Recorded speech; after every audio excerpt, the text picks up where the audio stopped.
Hey guys, welcome back to another episode of Jobbers Happy Hour. And for today's episode, bali napansin ko lang nung sumilip ako sa backyard natin, medyo madumi na pala yung mga tanks natin.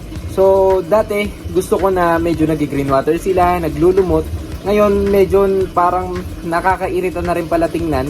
Hindi na rin maganda tingnan kapag sobrang kapal na ng mga lumot na nagigain ng mga tanks natin. Hindi na makita yung isda, hindi na makita yung ganda ng mga alaga nating isda sa backyard. So yun lang share ko sa inyo kung paano ko lilinisin yung mga tanks natin. Kung gusto mo makita, just keep on watching. So tara i-check na natin yung tank natin na may green carpet algae dati. So eto dati yung 75 gallon tank na pinaglalagyan ng mga goldfish natin, sila Snow, si Champ, tsaka si Won. Ayan, dyan sila dati nakalagay. Ang nakalagay na ngayon is angelfish. Tapos eto rin yung setup na nagkaroon ng green carpet algae.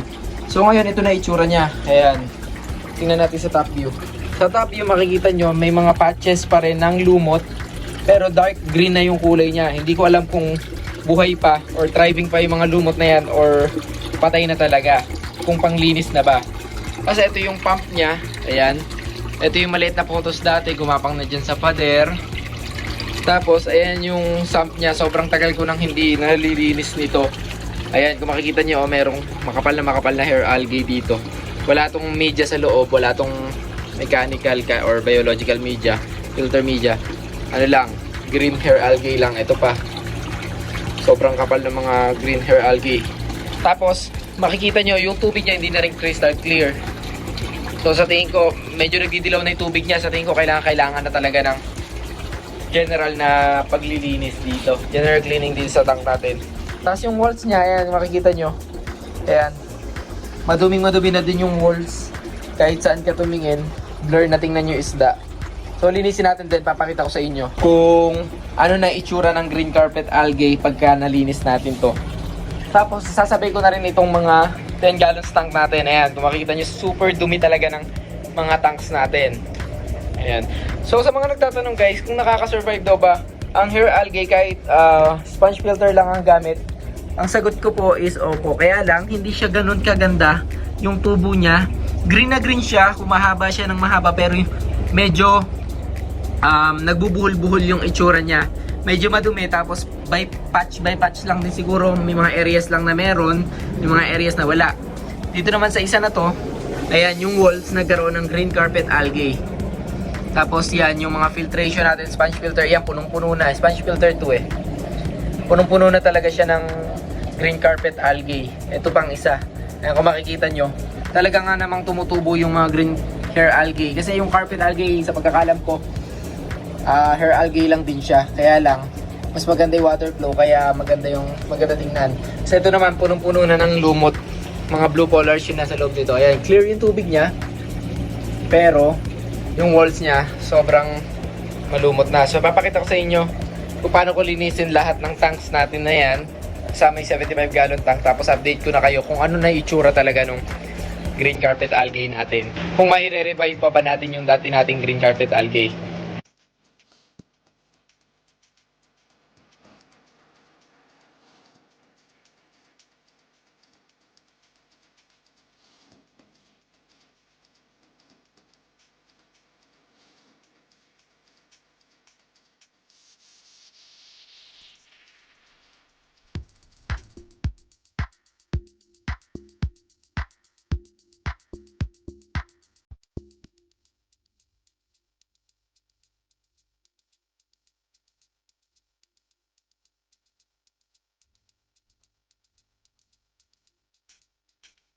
Tapos may nabili tayong ganito sa Mr. DIY sa Walter Mart.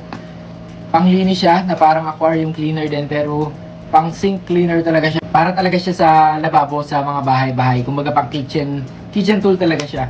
Nabili ko lang kasi parang nagandaan ako na parang aquarium tool din siya na parang pang scrub. And then yung texture ng scrub niya is parang yung green lang sa na pang urong. So yun din na may ginagamit ko sa mga tank natin, okay naman. So susubukan natin tong may handle kung magiging effective ba.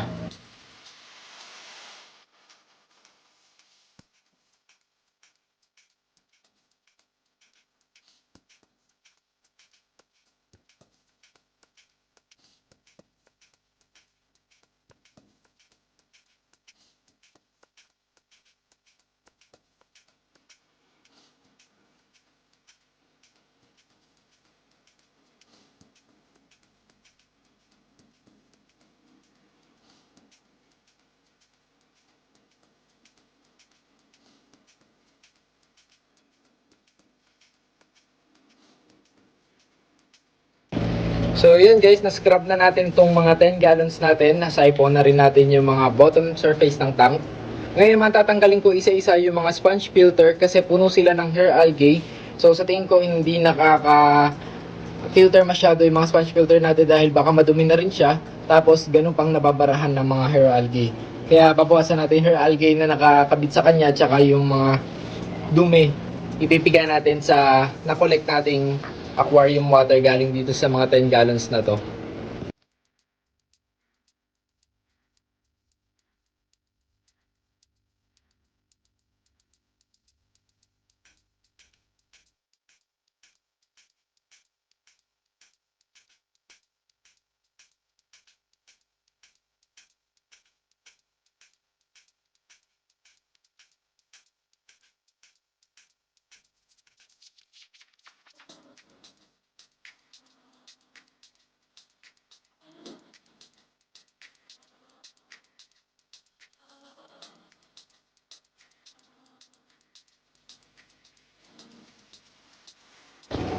Ngayon tapos na natin linisin yung mga sponge filter.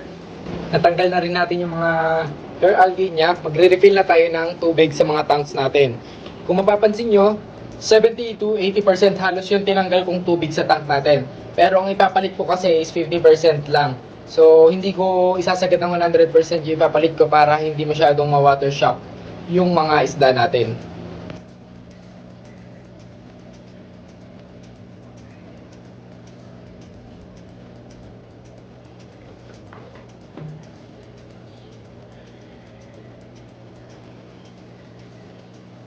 Tapos na tayo mag-water change, nalagyan na natin ng tubig pero hindi ko masyadong pinuno kasi nga direct from faucet yung kinuha nating tubig kaya baka may chlorine. Tapos ngayon, after natin mag-water change, maglalagay na tayo ng water conditioner AquaPure from Sir Maron Aquatics. Ayan. And talagyan ko rin ng tiki-tiki isang teaspoon ng asin itong mga tanks natin after ng water change. 1 cup ng takip itong AquaCure na water conditioner is to 10 gallons of water. So yan, tigi-tigi isang cup lang kada tank.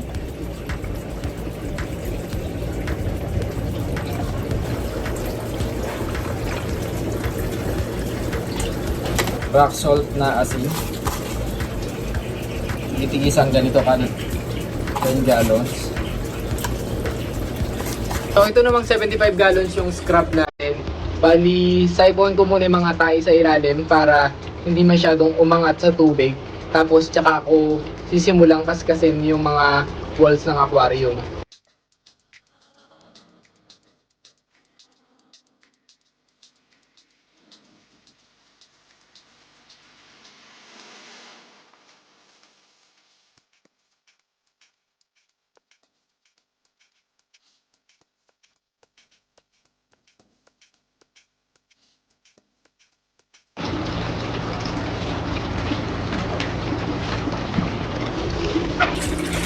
Ayan, bali habang nagsasaipon tayo pala ng dumi ng isda, huwag nyo kakalimutang patayin yung pump para safe tayo lahat. Ayan, tsaka ganun din para hindi na masyadong maging malikot yung tubig, hindi na masyadong maging magalaw yung tubig kasi habang nakabukas yung pump, magiging magalaw yung tubig, tapos baka mag-angatan pa yung mga poop dun sa ilalim, baka tumaas yung ammonia, kaya tanggalin muna natin yung saksak na mga pump natin. Tsaka para safe na tayo habang sausaw yung kamay natin dun sa tubig ng 75 gallon tank.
Ayan, malinis na uli yung pump natin.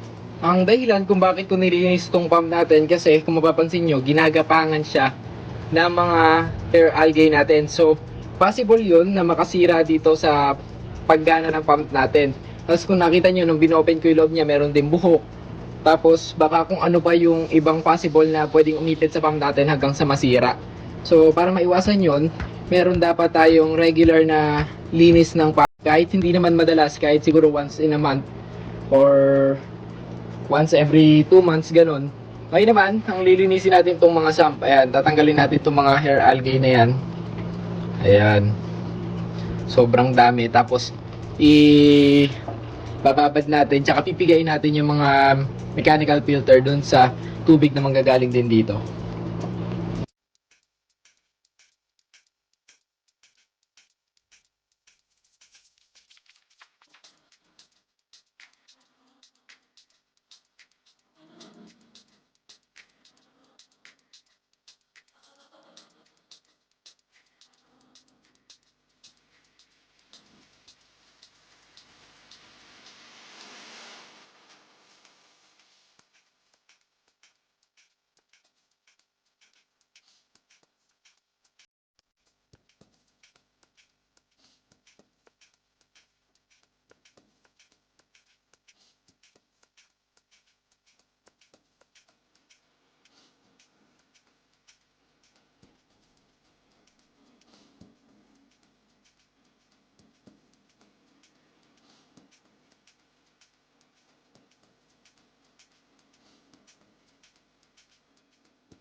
Ayan, tapos na natin linisin yung 75 gallon tank natin at iba nating tanks. Hinihintay na lang natin mag-settle yung mga dumi or ma-filter ng sponge filter natin tsaka ng sump natin. Ayan.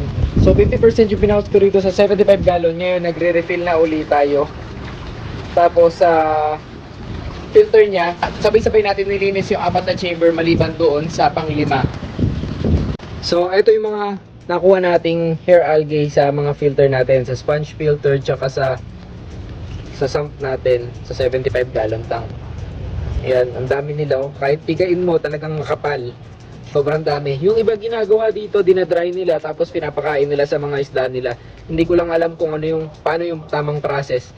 Pero pinapakinabangan nila yan. Sa akin kasi tinatanggal ko lang yan kasi hindi ko naman alam kung paano siya gagamitin. Ayan no. Kapal ng mga hair algae na nakuha natin. So, kinabukasan, ayan, ito na yung mga tanks natin. Ayan, kung makikita nyo, sobrang linaw na ng tubig, crystal clear na sila. Pero yung mga lumot, hindi naman natin masyadong tinanggal, lalo yung mga nasa bottom surface tsaka sa walls nitong isa na to. Tapos, ang nilinis lang natin, di ba, yung mga sponge filter. Tapos, ito na yung 75 gallon tank natin. And, malinaw na rin, sobrang crystal clear ng tubig. Malinaw na pati itong sump natin. Ayan. Kitang-kita na uli yung mga isda, yung mga angelfish natin. Medyo greenish lang talaga sa paningin dahil nga may lumot pa rin. Tapos nagre-reflect sila sa araw. Ayan na yung mga angelfish natin. Ayan, kung makikita nyo, napakalalaki na nila. Meron lang naligaw dyan na 3. Ayan, 1, 2, tapos may isa pa. Hindi ko lang makita kung nasan. Hindi nila kapatid yun. Hindi ko binread yun. Bali, binili ko lang yun, 3 na yun.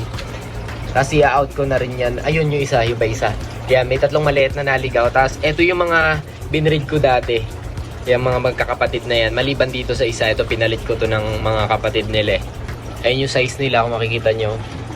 Sa kamay ko. Medyo nakalayo pa nga sila sa aquarium eh. Ayan, super lalaki na talaga nila. Mga breeder size na rin to. Pero wala pa rin ako nakikitang nagpe-pair sa mga yan. Ayan, kahit yung mga iba na yan. Magkakapatid lang yan.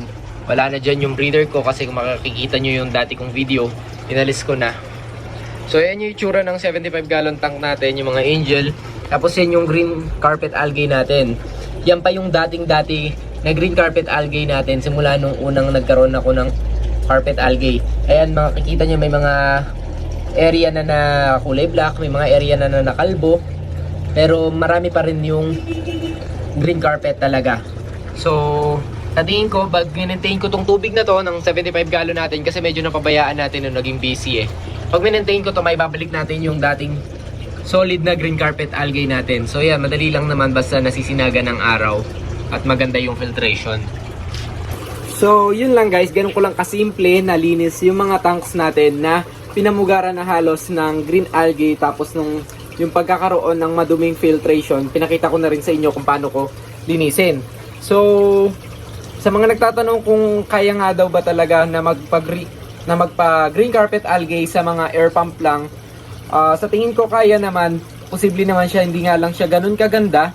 And then yung kailangan lang natin talagang ma-maintain yung tubig, tapos magandang sunlight lang din para mas okay. Sa indoor naman hindi ko masyadong makukumpirma kasi nga hindi naman talaga ako indoor setup, so hindi ko pa natatry. Pero ang sabi kasi nila, kaya naman daw basta gumamit ka ng mga full spectrum na ilaw, mga LED na talagang makakapag-replicate ng katulad ng sinag ng araw talaga. So yun lang, huwag niyong kakalimutang mag-subscribe, like, and share this video, and click the bell button para sa mga susunod pa nating episodes.